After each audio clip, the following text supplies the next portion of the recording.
Assalamualaikum warahmatullahi wabarakatuh, sahabat yang saya cintai dimanapun Anda berada. Hari ini saya ingin menanggapi beberapa video yang beredar dari seorang Habib yang katanya keturunan dari Mbah Priok.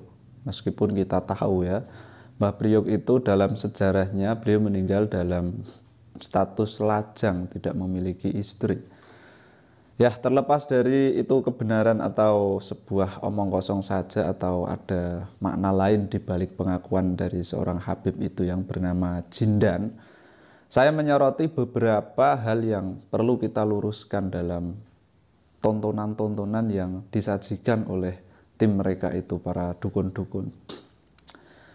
Ya, karena ini sudah menyangkut nama Islam, jadi hal-hal yang sekiranya tidak pas ya perlu kita kontrol gitu sahabat ya.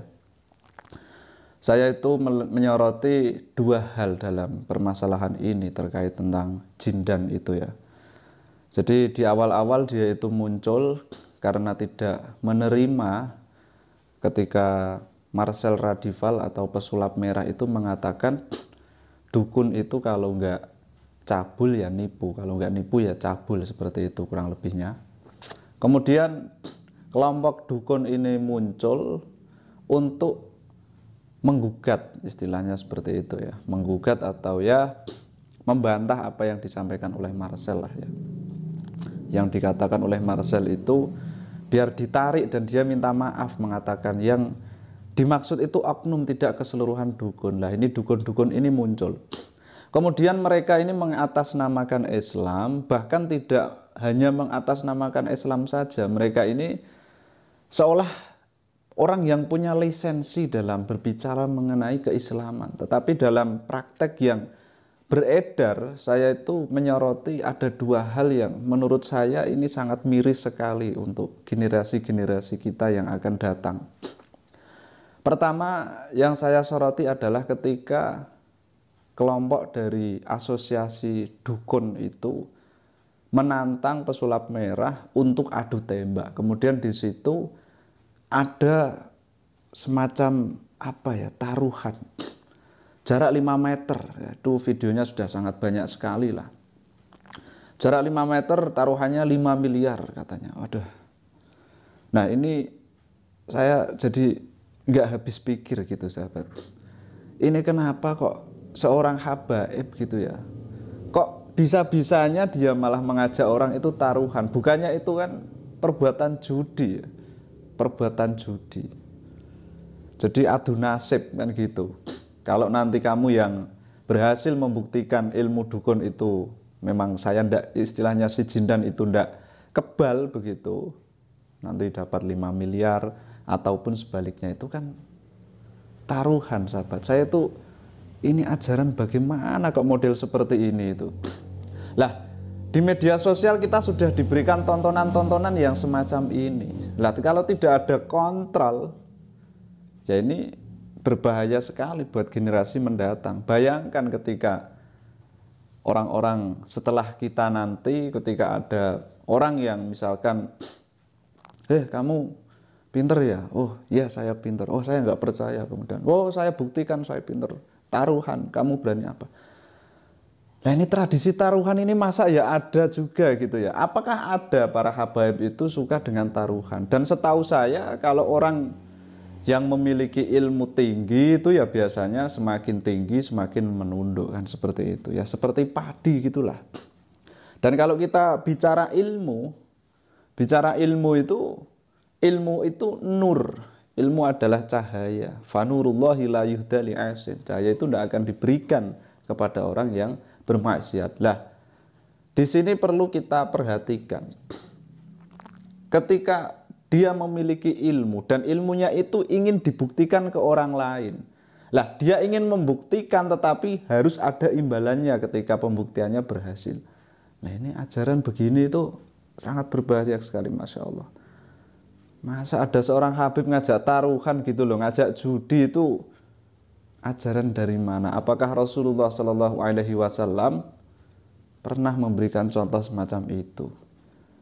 Beliau, kita tahu Rasulullah Shallallahu Alaihi Wasallam ketika dihina-hina oleh orang-orang kafir, dihina-hina oleh orang-orang kafir Quraisy di Mekah sana. Beliau tetap tabah, sabar, dan Allah yang bergerak, kan begitu istilahnya. Kemudian Allah yang langsung memberikan mukjizat kepada Nabi Muhammad SAW. Kan seperti itu. Nah ini sangat itu yang saya gimana ya sahabat ya bilangnya itu. Kok bisa-bisanya gitu loh, ini kok malah ngajak judi itu. Ada taruhannya, Masya Allah. Ya itu sama sekali nggak sesuai lah kalau mengatasnamakan agama Islam, apalagi dia mengatakan orang yang memiliki lisensi seorang Habib, Masya Allah. Nah ini kalau dia orang biasa gitu nggak masalah ya, tapi ini masalahnya sudah menyangkut dia itu kayak orang yang sudah punya lisensi keagamaan seperti itu ya. Dan faktanya kita lihat sendiri. Dan tidak hanya itu, di video ini saya melihat hal yang sangat janggal sekali, tidak sesuai dengan syariat. Ini jelas sekali ya. Lihat, dia itu membuat satu video. Ini diupload di channel pengacaranya Owiwobu. Ini saya nggak hafal nama channelnya panjang. Yang intinya di situ adalah si Jindan ini dengan gurunya, si Jindan, Habib Jindan katanya itu, Habib Jindan dengan gurunya BHR itu ya, BHR singkatannya, itu membuat satu video. Di situ ditembak si Jindan itu, dan kemudian setelah ditembak dibukalah beberapa bagian, dan di situ menampilkan pusarnya, lihat udel bahasanya itu, udelnya yang bodong itu.